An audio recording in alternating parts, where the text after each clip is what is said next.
Good morning guys, જય માતાજી. 7 વાગી ગયા. હું તો ધાબુ હોઈ રહ્યા.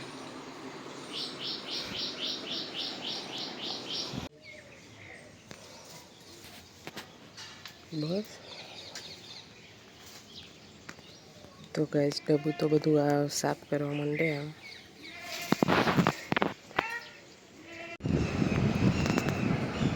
તો ગાઈસ, ધાબુ તો ઉપર ચડવાની તૈયારી કરો.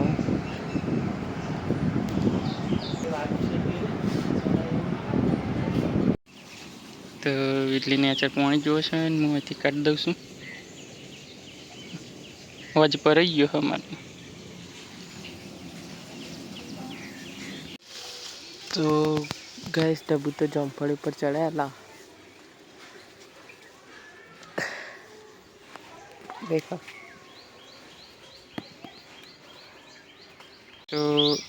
તો ગાઈસ, આ તો વીજળીની ચોલી મેં જમફળથી પડી દીધી. તો ગાઈસ, મેં તો નહીં લીધી છે. હવે વીજળી ના આવે જાય છે. વાસણ એવું ધોઈ દીધી છે. બહાર વરસાદનું વાતાવરણ તો થયું છે. તો વિધિને કપડાં સુકવવાનું બાકી હતું એ તો ખબર જ નથી. તો હવે સુકવો છે.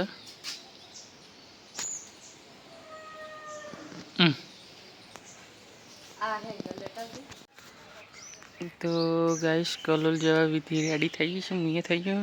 બાઇકમાં થોડું પેટ્રોલ ચેક કરી લઈએ, પછી નીકળીએ. તો ગાઈસ, નીકળી ગયા છીએ.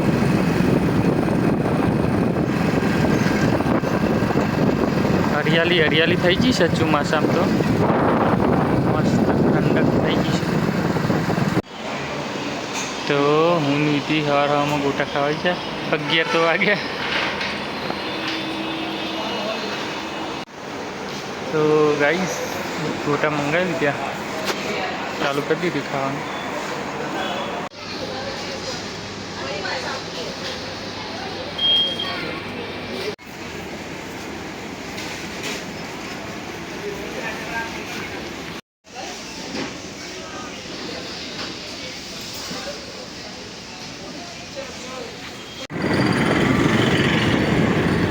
તો ગાઈસ, કલોલથી આવવા નીકળી ગયા છીએ ઘેર જવા માટે.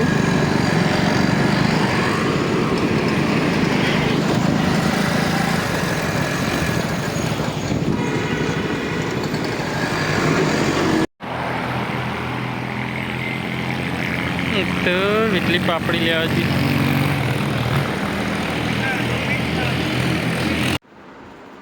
તો ગાઈસ, ઘેર આવી ગયો છીએ. ધાબો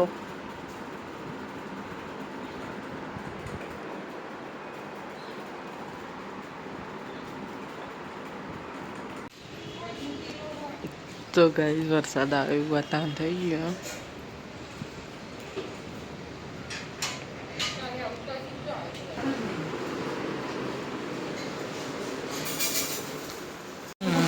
તો ગાઈસ, જોરદાર વરસાદ ચાલુ થઈ ગયા.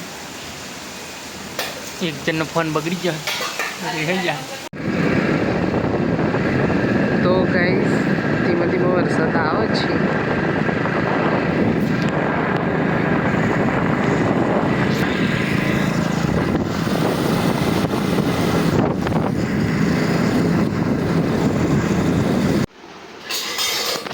તો ગાઈસ, ઘેર આવીને તો શાક બનાવવા બેઠ્યું. ભીંડાનું બટાકાનું શાક, લસણ ફોલું. તો ગાઈસ, ભીંડાનું શાક ને ગોટા બનાવવાના છે. અને વિધિ રોટલી બનાવે છે. હજુ ફુલકા રોટલી બનાવે છે.